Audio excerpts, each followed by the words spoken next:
ಮುಂಬರುವ ದಿನಗಳಲ್ಲಿ ಯಾವ ರೀತಿ ಸ್ಟ್ರಾಂಗ್ ಮಾಡ್ತಾರೆ ಅಂತ ಸರ್ ಪದೇ ಪದೇ ಅತನಿಗೆ ಭೇಟಿ ನೀಡ್ತೀರಿ? ನಾವು ನಮ್ಮ ಕಾರ್ಯಕರ್ತರಲ್ಲಿ ಒಂದು ಮನೆ ಮಾಡ್ಕೊಂಡು ಈಗಾಗಲೇ ಈಗಿನ ಹಾಲಿ ಶಾಸಕರು ಒಳ್ಳೆ BJP ಮರಳಿ ಬರ್ತಾ ಅನ್ನುವಂಥ ಸೃಷ್ಟಿ ಮಾಡ್ತಾರೆ.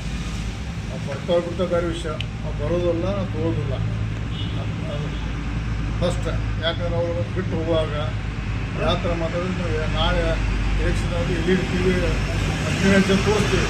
ಏನು ಭಾಷೆ ಮಾಡಿದ್ರು ನಮ್ಮ BJP ಬಗ್ಗೆ ಮತ್ತು ನಮ್ಮ ಲೀಡರ್ ಬಗ್ಗೆ ಮತ್ತು ಎಲ್ಲ ನೆನಪು ಮಾಡ್ತೀವಿ. ನಮ್ಮ ಕಾರ್ಯಕರ್ತರಿಗೆ ಒಂದು ಕೈ ಮುಗಿದು ಮತ್ತು ಕಳ್ಕಳ್ಳ ಮನೆ ಮಾಡ್ಬೋದ್ರೆ ಅವ್ರು ಬರೋದಿಲ್ಲ. ಬಂದರೆ ಅವಾಗ ದೇವರಿನ ಬುದ್ಧಿ ಕೂಡ ಮಾಡೋಕೆ ಬರ್ತೈತಿ. ನಾವು ಕೆಲಸ ಪಕ್ಷ ಸಂಘಟನೆ ಮಾಡ್ತೀವಿ ಸಂದರ್ಭ ಹೇಳಕ್ಕೆ ಇಚ್ಛೆ ಪಡ್ತೀವಿ. ಯಾವುದೇ ಕಾರಣಕ್ಕೂ ಲಕ್ಷ್ಮಣ ಸೋದಿ ನಮ್ಮ ಪಕ್ಷ ಬರೋಕ್ಕೆ ಕೊಡೋದಿಲ್ಲ. ಬಂದರೆ ಅವಾಗ ದೇವರಿನ ಬುದ್ಧಿ ಕೂಡ ನಾವು ಮಾಡ್ತೀವಿ. ಸರ್, ಇದ್ರ ಬಗ್ಗೆ ಏನಾದರೂ ಚರ್ಚೆ ಆಗಿದೆ ಅಂತ ಹಾಲಿ ಶಾಸಕರ ಮಧ್ಯೆ ಮತ್ತು ನಿಮ್ಮ BJP ಹೈಕಮಾಂಡ್ ನಡುವೆ? ಲಕ್ಷ್ಮಣ ಸವದಿ ಅವರು ಮರಳಿ ಅತನಿಗೆ BJPಗೆ ತರೋದಕ್ಕೆ ಏನಾದರೂ ಪ್ರಯತ್ನ ಮಾಡ್ತಾ ಇದ್ದಾರೆ ನಿಮ್ಮ? ಯಾಕಂದ್ರೆ ನೀವು ಹೇಳ್ಕೊಂಡಿರ್ತಾ ಇದ್ದಾರೆ, ಅವರಲ್ಲಿ ಹೇಳಿಲ್ಲ, ನೀವು ಹೇಳ್ಕೊಂಡಿಲ್ಲ. ಇಲ್ಲ, ಯಾಕೆ ಹೇಳಪ್ಪ, ಅವರು ಪ್ರತಿ ಕೂತ್ಬಿಟ್ಟು ಮಾತಾಡ್ತಾರೆ ಜನ. ಅವ್ರು ಹೇಳಿಲ್ಲ ಅಂತ ಅವ್ರು ಅವರ ಹೇಳ್ತಾರೆ. ನಾ ಯಾಕೆ ಹೇಳ್ತಾರೆ, ನಾ ಹೇಳೋದನ್ನ ಲಕ್ಷ್ಮಣ ಸವದಿ ಹೇಳಿಲ್ಲ. ನಮ್ಮ ಕಾರ್ಯಕರ್ತರಿಗೆ ಕಿವಿ ಮಾತು ಹೇಳ್ತೀನಿ ನಾನು. ಅವ್ರು ಕಾಂಗ್ರೆಸ್ ಪಕ್ಷ ಹೇಳಿಲ್ಲ. ಯಾಕಂದರೆ ಅವರು 2004 ಹಿಡಿದು ಡೊಂಗರ್ ಕೆಡುವಂಥ ಸೃಷ್ಟಿಯಲ್ಲಿ ಬಂದು ಕೊನೆಗಳಿಗೆ ಮನಸ್ಸು MLA ಆದರು. ಮುಂದೆ ಎಲ್ಲ ಎಲೆಕ್ಷನ್ದಲ್ಲಿ ಒಂದು ಜಾತಿ ಆಧಾರಿತ ಕಲೆಕ್ಷನ್ ಮಾಡ್ಕೊಂಡು ಬಂದರು. ಅದನ್ನು ಅವ್ರು ಜನರ ಮೇಲೆ ಬಿಟ್ಟಿದ್ರು. ಉಚ್ಚಾಟಿತ ಶಾಸಕರು ಬಾಗಲಕೋಟೆಯಲ್ಲಿ BJP ಅಭ್ಯರ್ಥಿ ಪರ ಒಂದು ಮತಯಾಚನೆ ಮಾಡಿದ್ದಾರೆ ಯತ್ನಾಳ್ ಅವರು. ಇದರಿಂದ ಏನಾದರೂ BJP ಕ್ರೂಸ್ ಆಗುತ್ತಂತ ತಮ್ಮ ಅಭ್ಯರ್ಥಿಗೆ? ಆಗ್ಬೋದು, ಎಲ್ಲರೂ ನಿಶ್ಚಿಂತೆ. ಅವರು ಮೊದಲನೇದಾಗಿ ಬಸವಪ್ಪ ಯತ್ನಾಳ್ ಅವರು ಉಚ್ಚಾಟನಾದ ದಿನದಿಂದ ಒಳ್ಳೆ ಕರೆತರು ಪ್ರಯತ್ನ ಮಾಡ್ತಿದ್ದೆ. ಒಂದು ಒಳ್ಳೆಯ ಸಂಕೇತ. ಮುಂದಿನ ದಿನದಲ್ಲಿ ಒಳ್ಳೆ ವಾಪಸ್ ಬರಲಿಕ್ಕೆ ಭಾರತೀಯ ಜನತಾ ಪಕ್ಷ ಬಸವಪ್ಪ ಬರಲಿಕ್ಕೆ ಒಂದು ವೇದಿಕೆ ಸಜ್ಜಾಗಿದೆ. ಅವ್ರು ಬಂದರೆ ಪಕ್ಷಕ್ಕೆ ಒಳ್ಳೆಯದಾಗ್ತದೆ. ಒಂದು ಹಿಂದೂ ಸಂಘಟನೆಗೋಸ್ಕರ ಮತ್ತು ಭಾರತೀಯ ಜನತಾ ಪಕ್ಷಕ್ಕೆ ಒಂದು ಸಮಾಜದ ಕ್ರೋಢೀಕರಣ ಮಾಡೋಕ್ಕೆ ಒಳ್ಳೆಯದಾಗ್ತದೆ. ಕಾಂಗ್ರೆಸ್ನವರು ಆರೋಪ ಮಾಡ್ತಾ ಇದ್ದಾರೆ ಸರ್, ಅಷ್ಟೇ. ಯತ್ನಾಳ್ ಅವ್ರು ಯಾವಾಗ ಬರ್ತಾರಂತ ಸರ್ BJPಗೆ? ಸಾಕಷ್ಟು ರೀತಿ ಹಿಂದೂ ಕಾರ್ಯಕರ್ತರದ್ದು ಒಂದು ಕಡೆ ಆಯ್ಸೆ ಸರ್, ಮತ್ತೊಂದು ಕಡೆ BJP ಕಾರ್ಯಕರ್ತರಲ್ಲಿ ಒಂದು ಸ್ವಲ್ಪ ಆಯ್ಸೆ ಸರ್. ಅದ್ರ ಬಗ್ಗೆ ಹೇಳ್ತೀವಿ. ಯಾವಾಗ ಬರ್ತಾರೆ ಬಂದರೆ ಒಳ್ಳೆಯದು. ನಾವು ಡೇ ಒನ್ದಿಂದ ನಾವು ಏನು ಸಸ್ಪೆಂಡ್ ಅವತ್ತಿಂದ ನಾವು ಪ್ರಾರಂಭ ಮಾಡಿದೆ. ಇದು ಒಳ್ಳೆಯ ಶುಭ ಸಂಕೇತ. ಅಂತ ಶೀಘ್ರ ನಮ್ಮ ಬರ್ತಿದ್ದ ಪಾರ್ಟಿ ಬರ್ಬೋದು. ಅವ್ರು ಹೇಳ್ತಾ ಇದ್ದಾರೆ ಸರ್, ವಿಜೇಂದ್ರ ಅವ್ರ ನಾಯಕತ್ವನೇ ಒಪ್ಪಕ್ಕೆ ರೆಡಿ ಇಲ್ಲ. ಯಾವ ರೀತಿ ವಿಜೇಂದ್ರ ಅವರು ಮನವೊಲಿಸ್ತಾರೆ ಅಥವಾ ಏನು ಹೈಕಮಾಂಡ್ ಮನವೊಲಿಸುತ್ತಾ ಅಂತ ಅವ್ರನ್ನ ಮರಳಿ BJP ಬರ್ತಾರೋದು? ಅವ್ರಿಗೆ ಪದೇ ಅವ್ನ ನಾಯಕತ್ವ ಈ ನಾಯಕತ್ವ ಸುಗಾಟ ಹಾಕತ್ತದು. ಒಂದು ಸಲ ಹೇಳಿದ್ವಿ, ಒಂದು ಬಿಟ್ಟು 10 ಸಲ ಹೇಳಿದ್ವಿ, ಸಾಕು. ಅದನ್ನು ಹೈಕಮಾಂಡ್ ಈ ತಿರ್ಮಾಡ್ತಾರೆ, ನಾವು ಬದ್ಧಾಗಿ ಕೆಲಸ ಮಾಡ್ತೀವಿ. BJPಯಲ್ಲಿ ಬಣಗಳ ರಾಜಕೀಯ ನಡೀತಾ ಇದೆ ಅಂತ ಮಾತುಗಳು ಕೇಳಿ ಬರ್ತಾ ಇದೆ ಸರ್. ಇದ್ರ ಬಗ್ಗೆ ಹೇಳ್ತೀವಿ. ಅದು ಬಣ ರಾಜಕೀಯ ಕೇಳಿ ಬರ್ತಾ ಇದೆ ಅಂತ ಸರ್. ಎಷ್ಟೇ ಬಣ ರಾಜಕೀಯದಲ್ಲಿ ಕೊನೆಗೆ ಹೈಕಮಾಂಡ್ ಹೇಳಿದ್ರೆ ನಾವು ಒಂದಾಗಿ ಕೆಲಸ ಮಾಡ್ತೀವಿ. ಎಷ್ಟೇ ಬಣ ಎಲ್ಲ ಪ್ರಜಾವ್ಯವಸ್ಥೆಯಲ್ಲಿ ಎಲ್ಲ ಪಾರ್ಟಿಲಿ ಗುಂಪು ಇರುವ, ಆದರೆ ಕೊನೆಗೆ ಹೈಕಮಾಂಡ್ ಹೇಳಿದ್ರೆ ಒಂದು ತಲೆಬಾಗಿ ಕೆಲಸ ಮಾಡ್ತೀವಿ. ಮುಂಬರುವ ದಿನಗಳಲ್ಲಿ ಯಾವ ರೀತಿ ಸ್ಟ್ರಾಂಗ್ ಮಾಡ್ತಾರೆ ಅಂತ ಸರ್ ಪದೇ ಪದೇ ಅತನಿಗೆ ಭೇಟಿ ನೀಡ್ತೀರಿ?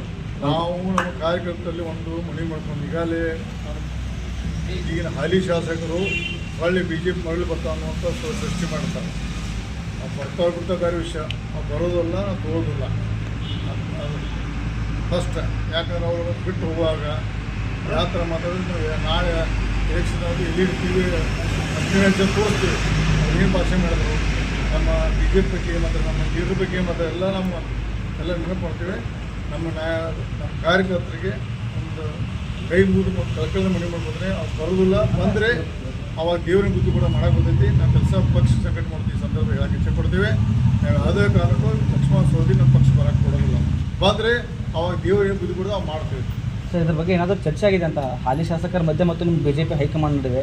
ಲಕ್ಷ್ಮಣ ಸವದಿ ಅವರು ಮರಳಿ ಅತನಿಗೆ BJPಗೆ ತರೋದಕ್ಕೆ ಏನಾದರೂ ಪ್ರಯತ್ನ ಮಾಡ್ತಾ ಇದ್ದಾರೆ ನಿಮ್ಮ? ಯಾಕಂದ್ರೆ ನೀವು ಹೇಳ್ಕೊಂಡಿರ್ತಾ ಇದ್ದಾರೆ, ಅವರಲ್ಲಿ ಹೇಳಿಲ್ಲ, ನೀವು ಹೇಳ್ಕೊಂಡಿಲ್ಲ. ಇಲ್ಲ, ಯಾಕೆ ಹೇಳಪ್ಪ, ಅವರು ಪ್ರತಿ ಕೂತ್ಬಿಟ್ಟು ಮಾತಾಡ್ತಾರೆ ಜನ. ಅವ್ರಲ್ಲಿ ಹೇಳಿಲ್ಲ ಅಂತ ಅವ್ರು ಹೇಳ್ತಾರೆ. ನಾ ಯಾಕೆ ಹೇಳ್ತಾರೆ, ನಾ ಹೇಳೋದನ್ನ ಲಕ್ಷ್ಮಣ ಸವದಿ ಹೇಳಿಲ್ಲ. ನಮ್ಮ ಕಾರ್ಯಕರ್ತರಿಗೆ ಕಿವಿ ಮಾತು ಹೇಳ್ತೀನಿ ನಾನು. ಅವ್ರು ಕಾಂಗ್ರೆಸ್ ಪಕ್ಷ ಹೇಳಿಲ್ಲ. ಯಾಕಂದರೆ ಅವರು 2004 ಹಿಡಿದು ಡೊಂಗರ್ ಕೆಡುವಂಥ ಸೃಷ್ಟಿಯಲ್ಲಿ ಬಂದು ಕೊನೆಗಳಿಗೆ ಮನಸ್ಸು MLA ಆದರು. ಮುಂದೆ ಎಲ್ಲ ಎಲೆಕ್ಷನ್ದಲ್ಲಿ ಒಂದು ಜಾತಿ ಆಧಾರಿತ ಕಲೆಕ್ಷನ್ ಮಾಡ್ಕೊಂಡು ಬಂದರು. ಅದನ್ನು ಅವ್ರು ಜನರ ಮೇಲೆ ಬಿಟ್ಟಿದ್ರು. ಉಚ್ಚಾಟಿತ ಶಾಸಕರು ಬಾಗಲಕೋಟೆಯಲ್ಲಿ BJP ಅಭ್ಯರ್ಥಿ ಪರ ಒಂದು ಮತಯಾಚನೆ ಮಾಡಿದ್ದಾರೆ ಯತ್ನಾಳ್ ಅವರು. ಇದರಿಂದ ಏನಾದರೂ BJP ಕ್ರೂಸ್ ಆಗುತ್ತಂತ ತಮ್ಮ ಅಭ್ಯರ್ಥಿಗೆ? ಆಗ್ಬೋದು, ಎಲ್ಲರೂ ನಿಶ್ಚಿಂತೆ. ಅವರು ಮೊದಲನೇದಾಗಿ ಬಸವಪ್ಪ ಯತ್ನಾಳ್ ಅವರು ಉಚ್ಚಾಟನಾದ ದಿನದಿಂದ ಒಳ್ಳೆ ಕರೆತರು ಪ್ರಯತ್ನ ಮಾಡ್ತಿದ್ದೆ. ಒಂದು ಒಳ್ಳೆಯ ಸಂಕೇತ. ಮುಂದಿನ ದಿನದಲ್ಲಿ ಒಳ್ಳೆ ವಾಪಸ್ ಬರಲಿಕ್ಕೆ ಭಾರತೀಯ ಜನತಾ ಪಕ್ಷ ಬಸವಪ್ಪ ಬರಲಿಕ್ಕೆ ಒಂದು ವೇದಿಕೆ ಸಜ್ಜಾಗಿದೆ. ಅವ್ರು ಬಂದರೆ ಪಕ್ಷಕ್ಕೆ ಒಳ್ಳೆಯದಾಗ್ತದೆ. ಒಂದು ಹಿಂದೂ ಸಂಘಟನೆಗೋಸ್ಕರ ಮತ್ತು ಭಾರತೀಯ ಜನತಾ ಪಕ್ಷಕ್ಕೆ ಒಂದು ಸಮಾಜದ ಕ್ರೋಢೀಕರಣ ಮಾಡೋಕ್ಕೆ ಒಳ್ಳೆಯದಾಗ್ತದೆ. ಕಾಂಗ್ರೆಸ್ನವರು ಆರೋಪ ಮಾಡ್ತಾ ಇದ್ದಾರೆ ಸರ್. ಅಷ್ಟೇ. ಯತ್ನಾಳ್ ಯಾವಾಗ ಬರ್ತಾರಂತ ಸರ್ ಬಿಜೆಪಿಗೆ? ಸಾಕಷ್ಟು ರೀತಿ ಹಿಂದೂ ಕಾರ್ಯಕರ್ತರದ್ದು ಒಂದು ಕಡೆ ಆಯ್ಸೆ ಸರ್, ಮತ್ತೊಂದು ಕಡೆ ಬಿಜೆಪಿ ಕಾರ್ಯಕರ್ತರಲ್ಲಿ ಒಂದು ಸ್ವಲ್ಪ ಆಯ್ಸೆ ಸರ್. ಅದ್ರ ಬಗ್ಗೆ ಏನು ಹೇಳ್ತೀರಾ? ಯಾವಾಗ ಬರ್ತಾರೆ? ಬಂದರೆ ಒಳ್ಳೆಯದು. ನಾವು ಡೇ ಒನ್ದಿಂದ ನಾವು ಏನು ಸಸ್ಪೆಂಡ್ ಅವತ್ತಿಂದ ನಾವು ಪ್ರಾರಂಭ ಮಾಡಿದೆ.